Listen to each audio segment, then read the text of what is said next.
दोस्तों, हुकूमत कर्नाटक के नए कैबिनेट मिनिस्टर रिजवान अरशद का फिक्र अंगेज खिताब, दिलों को जहनों को झंझोड़ने वाला खिताब, मिल्लत को बेदार करने वाला खिताब। रिजवान अरशद ने शिवाजी नगर में फेडरेशन ऑफ मसाजिद मदारिस और वक्फ इदारे, बेंगलुरु सेंट्रल के फेडरेशन ऑफ मसाजिद मदारिस और वक्फ इदारे के इजलास से खिताब किया और मिल्लत को ये पैगाम दिया कि हमें अपना खोया हुआ मकाम दोबारा हासिल करने की जरूरत है। खोई हुई इज्जत व विकार को दोबारा हासिल करने के लिए जिदोजहद करने की जरूरत है। नौजवानों की सलाहियतों को पहचान कर नौजवानों को सुधारने की, सीधे रास्ते पर लाने की जरूरत है।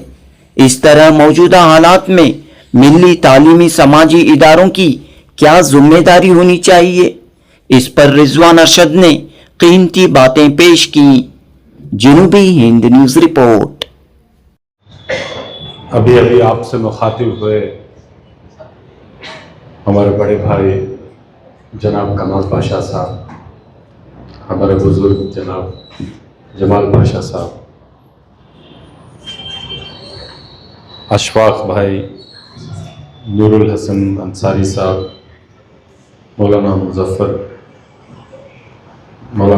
साहब, शिजाउद्दीन भाई, मुजीब भाई, यहाँ पे मौजूद मैं सब बुजुर्गों को जानता हूँ।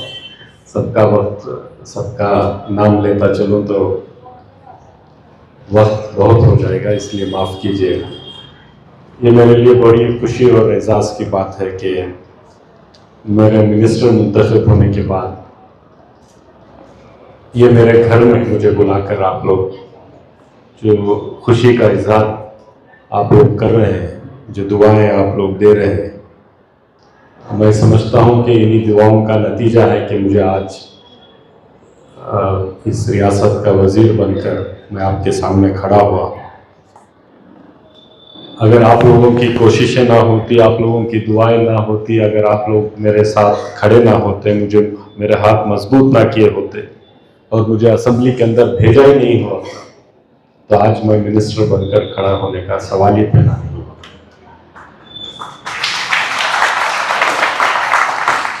तो ये सब आप लोगों की वजह से हुआ है और आप लोग ख्वाहिशमंद थे कि मैं एक अच्छी नुमाइंदगी करूं, एक अच्छी क़यादत पेश करूं, इस रियासत में एक अच्छी आवाज़ बनकर उभरूं। तो मैं इंशाल्लाह मैं आप सबको मैं मुतमईन करना चाहूँगा कि मैं इंशाल्लाह एक अच्छी आवाज़ बनकर इस रियासत में मैं काम करूँगा। आप सबकी और रियासत के अमूमन हमारे सारे लोगों की बिला लिहाज मजहब मिल्लत इंशाल्लाह नुमाइंदगी करूँगा, क्योंकि आज जिस दौर से हम लोग गुजर रहे हैं, ये दौर कठिन दौर है, ये दौर इतना आसान भी नहीं है। दुश्मनाने इंसानियत के हाथ में इख्तिदार है, उनकी सोच और उनकी आइडियोलॉजी बड़ी पुख्ती है और नफरत भरी है। ये लोग पूरे हिंदुस्तान को अपनी गिरफ्त में लेकर के जिस तरीके से आम हिंदुस्तानियों का, इस समाज का इन्होंने बंटवारा कर दिया है, जहर घोल दिया है और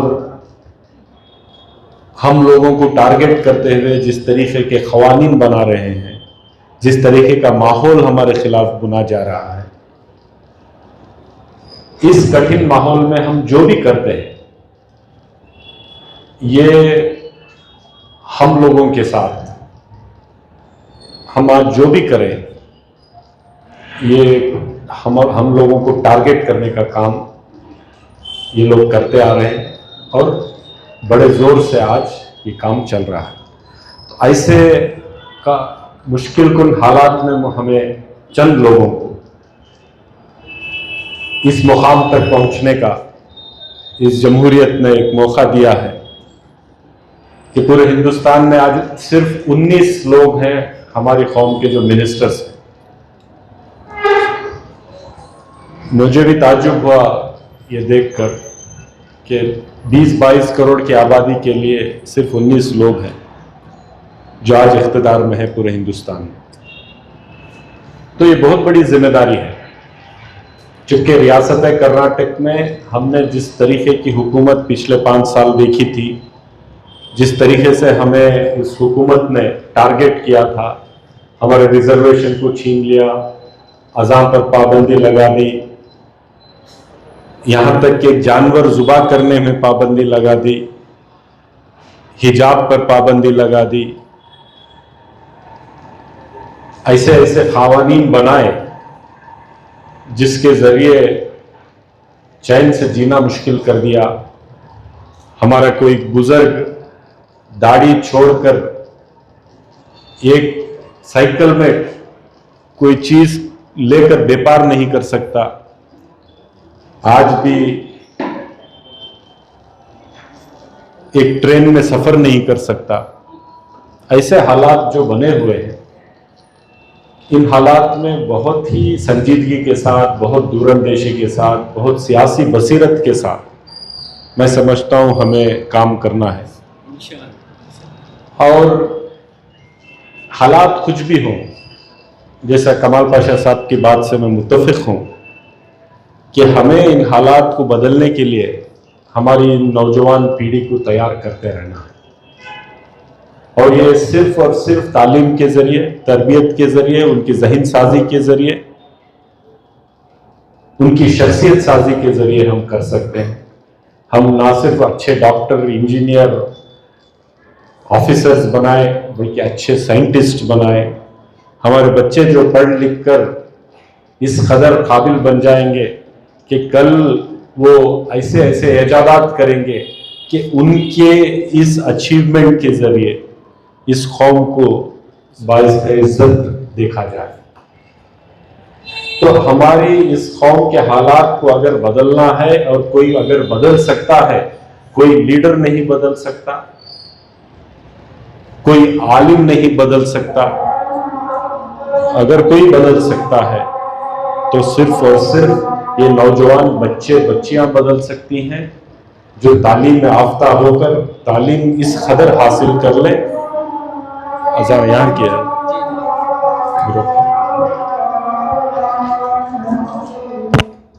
तो हम सबको मिलकर आने वाली पीढ़ी के लिए इन नौजवानों को तैयार करना है, जो खोई हुई साख, जो खोई हुई इज्जत, जो बराबरी का मुकाम कभी हम रखा करते थे, जो आज वो हमें मयस्सर नहीं है, वो इन बच्चों के सलाहियत की वजह से हमें वापस हासिल करना है। तो बहुत बड़ी जिम्मेदारी है हम सब पे कि हम, हमारा जो सरमाया है, ये सरमाया हम कहाँ लगाना चाहते हैं।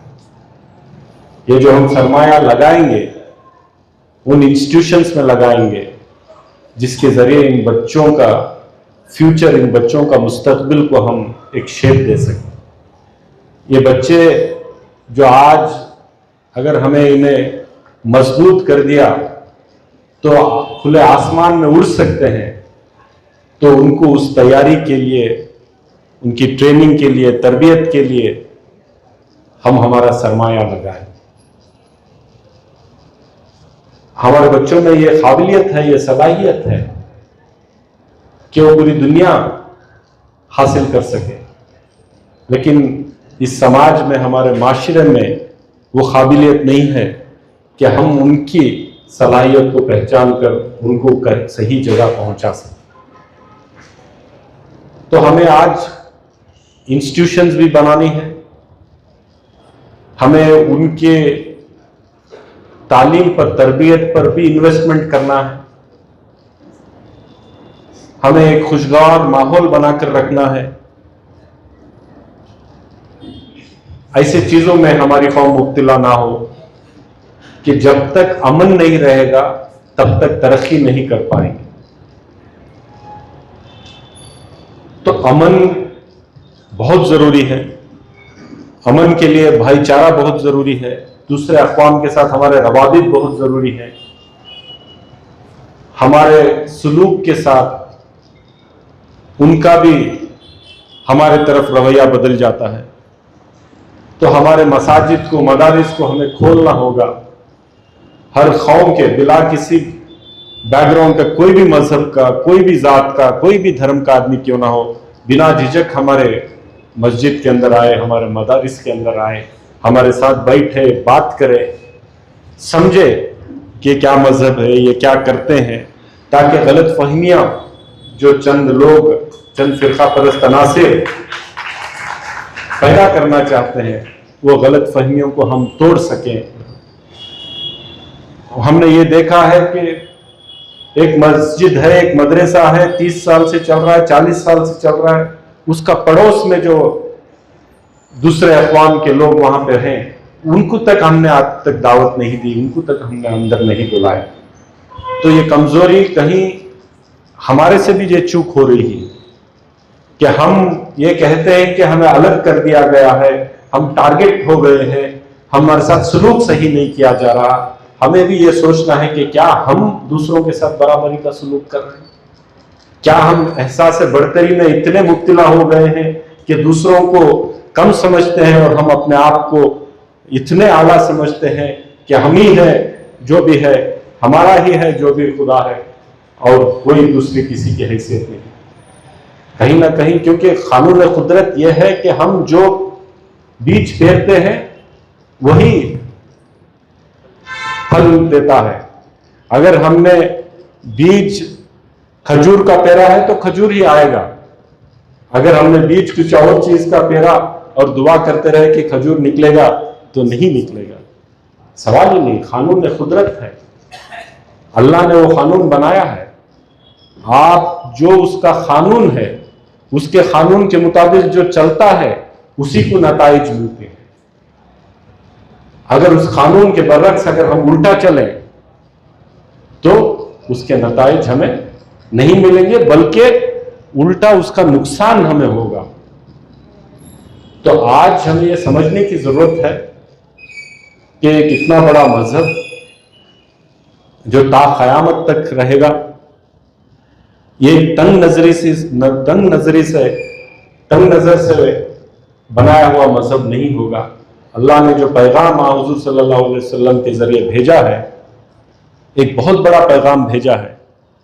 उस पैगाम को समझने के लिए हमारे दिलों को हमें और कुशादा करना पड़ेगा, हमारे दिमागों को और हमें खोलना पड़ेगा, बहुत बड़े अंदाज में सोचना पड़ेगा। छोटी सोच, छोटी समझ, छोटे इसमें हम ये सब नहीं कर पाएंगे। एक इंटरनेशनल मजहब है।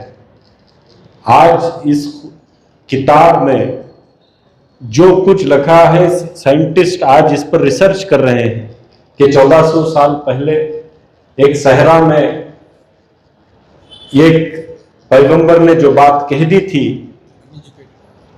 जिसको आज की जदीद तालीम की कोई खबर नहीं थी, आज वो बातें कैसे सच होती जा रही है।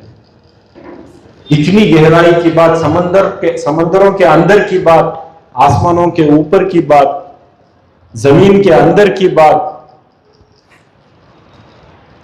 ये यूनिवर्स कहां तक फैला, कैसा गया है, कहां तक। तो ये बहुत बड़ा पैगाम जो हमें मिला, बहुत बड़ा हमें जो खजाना मिला है, इसको तक समझने की हमने वो सलाहियत आज तक हमने पैदा नहीं की। इसको साइंटिफिकली समझना है। तो इस आने वाले नस्लों में ये बात हमें पैदा करनी होगी, इनको वो हालात, उनको वो माहौल देना होगा, उन पर वो इन्वेस्टमेंट हमें करना होगा, उनको डायनामिक बनाना होगा। सिर्फ जाहिरी मजहब नहीं, बल्कि उनके किरदार के अंदर वो मजबूती लानी होगी। इस पर हमें काम करना है इंशाल्लाह, बहुत बड़ा काम है। मेरी तो एक छोटी सी कोशिश है ये कोशिश ये है कि अगर शिवाजी नगर हम लोगों का अक्सरियत में हम यहाँ रहते हैं तो हमें दूसरे मोहल्लों से बेहतर अगर ना भी हम रहें तो उसके बराबर तो होना चाहिए। हमारे मोहल्लों में सड़कों पर कचरा क्यों गिरना चाहिए? हमारे सड़कें टूटी फूटी क्यों होनी चाहिए? हमारी नालियां बहती क्यों होनी चाहिए? हमारे सरकारी स्कूल टूटे फूटे क्यों होने चाहिए? हमारी अगर बहनें पढ़ना चाहती हैं तो उनके लिए सरकारी कॉलेज क्यों नहीं है? अगर किसी की तबीयत ठीक नहीं है तो एक सुपर स्पेशलिटी हॉस्पिटल क्यों नहीं है? ये सब बेसिक है। मैंने आप सबकी दुआओं से ये बेसिक काम करने की कोशिश की है। जब मैं पहली दफा एमएलए बनकर आया, हमारे बुजुर्गों से जब बात कर रहा था तो उन्होंने कहा कि शिवाजी नगर कहां भी देखो कचरा है, कचरा कचरा कचरा, कोई उठाने वाला नहीं, कोई लेकर जाने वाला नहीं। हर सड़क पर, हर गली में, कोने में, कुचों में कचरा भरा हुआ। अरे इतने कचरे के साथ कोई जिंदगी बसर करता है तो उनकी तबीयत पर, हमारे बच्चे उन कचरों पर चलकर खेल रहे हैं। तो आज जितना काम हुआ है मेरे लिए वो भी इतना मुतमईन मैं नहीं हूं, और भी काम होना है इंशाल्लाह। लेकिन कल्चरली हमें भी चेंज होना होगा। हमारे माँ बहनों को, नौजवानों को, बुजुर्गों को भी बदलना होगा। हमने कचरा ले जाने का वक्त तय किया है। सुबह का वक्त आएगा वो कचरा लेकर जाएगा। अगर सुबह आप नहीं दिए तो शाम को आप सड़क पर कचरा फेंक रहे हैं। शाम को आप सड़क पर कहां फेंक रहे हैं? आपके घर के सड़क पर आप कचरा फेंक रहे हैं। वही सड़क पर जो इसमें आपका बच्चा या बच्ची चलकर फिर आपके घर को आती है, तो कचरा जो है उसका जो गलत असर है आपके घर फिर वापस आ रहा है। अगर आज सुबह आपने कचरा दिया तो दूसरे दिन सुबह तक वापस डस्टबिन में आपका हर दिन का निकाला हुआ कचरा वापस आपके घर में रहेगा। दूसरे दिन फिर गाड़ी में डालना। मुझे अफसोस होता है कि फिर से लोग लाकर शाम तक फेंक देते हैं।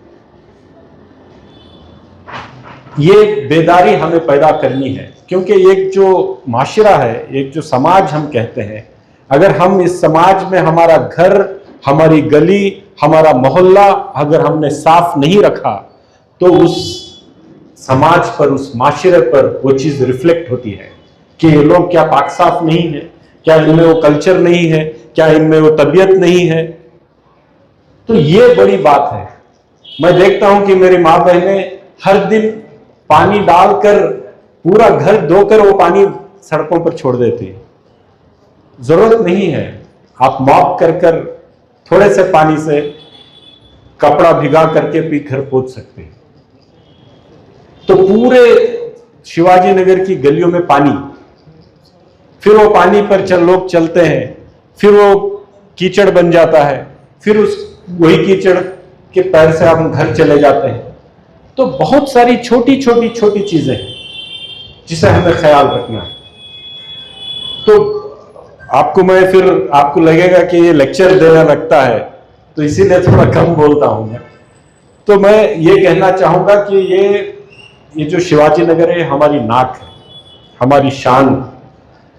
इसमें जितना हम सब मिलकर काम करेंगे, इसके जरिए हम आने वाले दिनों में एक ऐसा माहौल, एक ऐसा माशरा, एक ऐसे नौजवान बच्चे बच्चियां जिनका इतना बड़ा मुस्तकबिल, उनके अचीवमेंट के जरिए, वो जो हासिल करेंगे उसके जरिए इस कौम का सर जो है इंशाल्लाह फख्र से ऊंचा हो जाएगा। इस पर हम लोग मिलकर काम करेंगे इंशाल्लाह। आपकी दुआओं से जो मैं आज मिनिस्टर बना हूं, मैं आप लोगों को कहना चाहूंगा कि मैं पूरी ईमानदारी के साथ, अभी मुझे पूरा रियासत घूमना है, एक एक डिस्ट्रिक्ट, एक एक गांव जाना है। हमारे जो लोग जहां पे नुमाइंदगी नहीं है उनकी भी नुमाइंदगी करने की जिम्मेदारी आज हम लोगों के कंधों पर है। तो हो सकता है मैं उतना वक्त पहले के मुकाबले में आज नहीं दे पाऊंगा, लेकिन मैं आप लोगों को कहना चाहूंगा कि आप थोड़ा मेरा हाथ मजबूत करें और मुझे बेफिक्र करें ताकि मैं पूरी रियासत घूमूं पूरी रियासत घूमो, बात करो, फिरो, ऑर्गेनाइज करो। 2 साल में फिर से इलेक्शन आएगा। इस रियासत में वापस एक सेक्युलर हुकूमत हमें वापस लानी है। फिरका परस्त अनासिर फ्रस्ट्रेट हो चुके हैं, मौके की ताक में है कि हमें निकाल कर वो इख्तिदार में आ जाए। अगर 2028 में रियासत कर्नाटक में हमने फिरका परस्त ताकतों को हमने शिकस्त देकर एक सेक्युलर हुकूमत बनाई तो इंशाल्लाह मुझे पूरी उम्मीद है कि 2029 में पूरे हिंदुस्तान में इन फिरका परस्त अनासिर को हम हराएंगे और वहां पे भी एक सेक्युलर हुकूमत दिल्ली में हम बना सकते हैं। तो आप सबकी दुआओं का मुहताज हूं। मुझे यहाँ बुलाकर जो इज्जत अफजाई का मौका आप लोगों ने दिया है, मैं आपका सबका शुक्रगुजार हूँ। और आने वाले दिनों में हमें और आपको मिलकर इंशाल्लाह बहुत बड़ा काम करना है। उस काम के लिए हम और आपको मिलकर मनसूबाबंदी भी करनी है। इंशाल्लाह आप जब भी याद करें मैं हाजिर रहूँगा।